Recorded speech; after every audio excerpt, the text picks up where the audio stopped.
जय हिंद दोस्तों, मैं एक सुधा राजेश पटेल एक सर्विसमैन न्यूज चैनल 20 मई 2025 में आप सभी का हार्दिक स्वागत करता हूं।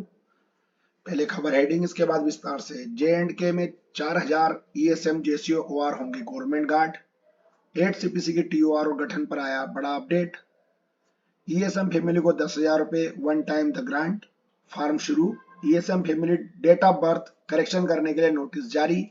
समान OROP one rank one pension HSC और पूर्व सैनिकों के बच्चों के लिए 12वीं के बाद AWES कोर्स और बैंक में ESM JCO OR की भर्ती।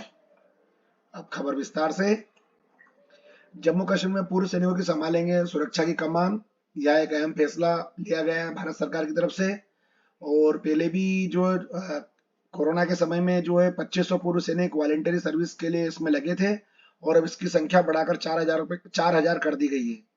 यह सरकार और जनता दोनों के पूर्व सैनिकों पर पूरा भरोसा, इसलिए ये फैसला लिया गया है। और पूर्व सैनिकों की निगरानी के लिए जिला सैनिक कल्याण बोर्ड DSW द्वारा की जाएगी। यह जवान स्थानीय प्रशासन और पुलिस के साथ मिलकर काम करेंगे। इसकी भूमिका गैर नॉन कॉम्पैक्ट होगी, जिसमें स्थायी गार्ड उपस्थिति में निवारक प्रभाव और स्थानीय समन्वय शामिल है।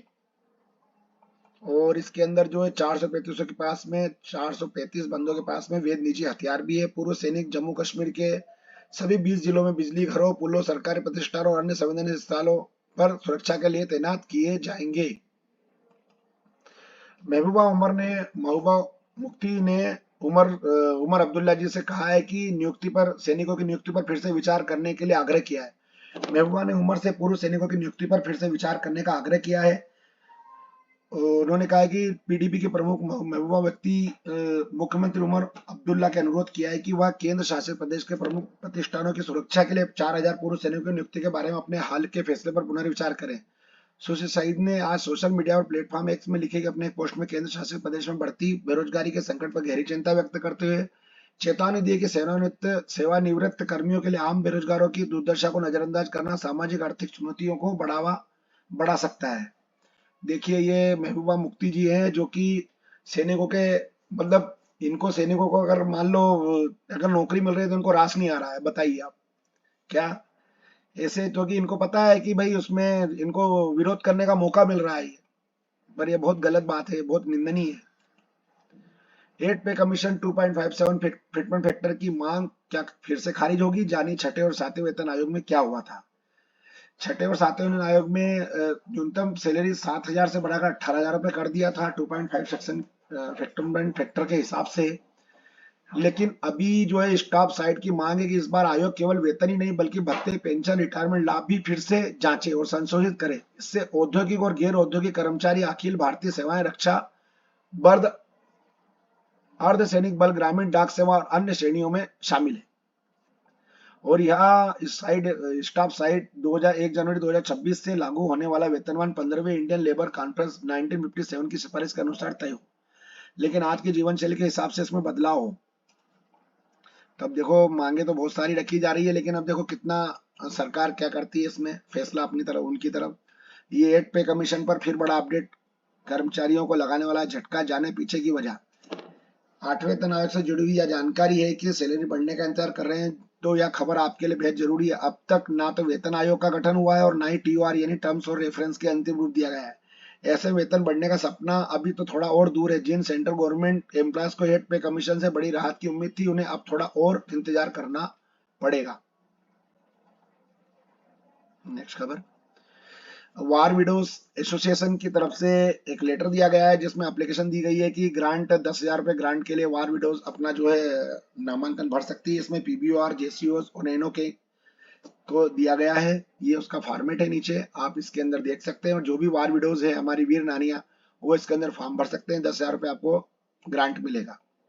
उनके पास में क्या क्या डॉक्यूमेंट्स होना चाहिए? आइडेंटिटी कार्ड होना चाहिए आप द विडो का, NOK इशूड द जिला सैनिक बोर्ड का, latest PPO issued by the PCD Allahabad, battle casualty certificate, bank passbook page का फ्रंट पेज, और इसके बाद में pan card and Aadhaar card ये होना चाहिए।